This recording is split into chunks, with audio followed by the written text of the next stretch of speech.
Anak, puro cellphone yung natupag mo dyan ah. Nakaka-boring kaya. Nung kabataan namin, naglilinis kami ng bahay. Ang tabi din ng mga bata ngayon. Akin na cellphone mo, maginis ka. Grabe ka naman, Nay.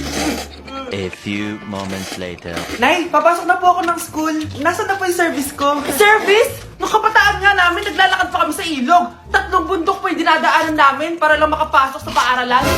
Iba na ngayon, Nay. Uso na ngayon yung service. Ay, hindi. Maglakad ka. Bakit ko pa kailangan ma-experience yung kabataan nyo? Nandito na ako, Nay. Oh, ba't parang pagod na pagod ka? Ikaw kaya paglakad na 10 kilometro, tignan ko nga kung magiging fresh ka pa. Arte mo naman. Kakain na nga lang ako. Bakit itlog na naman? Ilang araw na puro itlog. Wala na bang iba? Aba, nung kabataan namin, asin at toyo lang, masaya na kami. Eh, di wag ka kumain. Parang kang tanga, babe.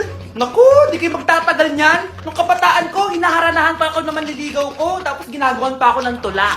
O ano naman gagawin ko? Hiwalayin mo yan! Ayoko sa kanya! Tama na! Masaya ka pala sa asin at toyo lang yung ulam eh. Eh di araw-araw, asin at toyo ulam natin sa isang taon. Di ba naglalakad ka napakahaba dati? Huwag na huwag ka magkakamit ngayon ha? Di ba hindi uso yung cellphone dati? Huwag na huwag ka mag-cellphone. Aba, sumasagot ka pa sa akin ha? Nay, sorry, Nay! Sige, ano? Gusto mo balik kita sa Mare? Uy, Mare, kumusta? Eto, Mare, okay lang ako. Hindi ikaw, yung utang mo. Ah, Mare, wala pa akong pera eh. Aba, 1 taon ka na walang pera, Mare ah. Kaya nga ako pumunta ulit dito, Mare, kasi mangungutang ako ulit sa'yo. Ay, bawal na. Umalis ka na dito. Sige na, Mare. Kailangan ko lang talaga ng pera. Bawal! Ayaw mo akong pautangin, ha? A few moments later. Hi, Mare! Oh, mangungutang ka na naman? Ay, hindi ako mangungutang, Mare. Bibigyan sana kita ng niluto ko. Ay, talaga ba? Hoy, hoy! Walang kagalaw! Ano to? Hold upper yata yun, Mare! Hold upper? Anong gagawin natin, Mare? Ibigay niyo sa akin lahat ng pera niyo! Bigyan mo ng pera, Mare! Pera? Oh, ito! Umalis ka na! Mabilis ka naman palang kausap eh.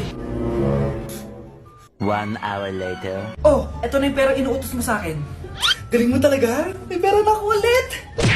Anak, huwag ka muna lalabas! Ha? Bakit po, Nay? Yung kapitbahay natin, nangunguha daw ng bata! Sige po, Nay. Naku, anak, nakakatakot na. A few moments later. Gutom na ako. Nay, may pagkain ba dito? Ano ba yan? Nasa si Nanay? Pagkain ba dito? Walang laman. Nay! Nay! Sinong hinahanap mo? Wow, sarap! Gusto mo na ito? Gutom na ako. Tara sa bahay. Madaming ganito. 1 hour later. Anak, ito na pagkain mo. Anak! Anak! Nasaan na ba yun? Anak! Anak! Anak! Anak! Nasaan na yung anak ko? Anak! Saan mo dinala anak ko? Nay! Tulungan niyo ako, Nay! Anak! Huwag mo siya sasaktan! Sa isang kondisyon. Ano kailangan mo? Bayaran mo muna sa akin yung utang mong 50k. 50k? Wag na pala! Sa'yo na yung anak ko! Tulog at kain lang naman ginawa niya dito. Oh, eto na mga gamit niya. Okay, class. Next reporter. Hi, classmates. We are the group 2 and... Scarlett, may nakakatawa ba? Our topic for today is... Isa pang tawa is 0 na kita. Wait lang, ma'am. Saan pupunta yun? Nakakatawa yun, no? Ano, magpapatawa ka pa? Nagre-report ako, di ba? Gusto mo ba maging kwento, be? Joke lang yun eh! Ang sayo ng ginagawa natin, di ba? Subukan mo na magpatawa ulit. Hindi mo magugustuhan yung gagawin ko sa'yo. Ang daya mo naman! Dapat ako panalo eh! Wala akong ginagawa ha! Patas lang yung laban! Pangit mo kalaro! Nay! Oh, bakit anak? Pinalo niya ako, Nay! Pinalo ka neto? Di ka ba tinuturuan ng tamang asal? Nanay! Oh, ano nangyayari? Pinalo niya ako, Nay! Hoy, ba't mo pinalo anak ko? Pumapatol ka ba sa bata? Ay, Mare, parang di kasi tinuturuan ng magulang yan eh. Aba, sinasabi mo sa akin na wala akong kwenta magulang?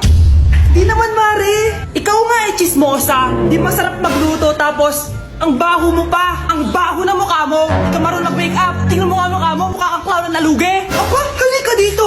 Halika! Mare!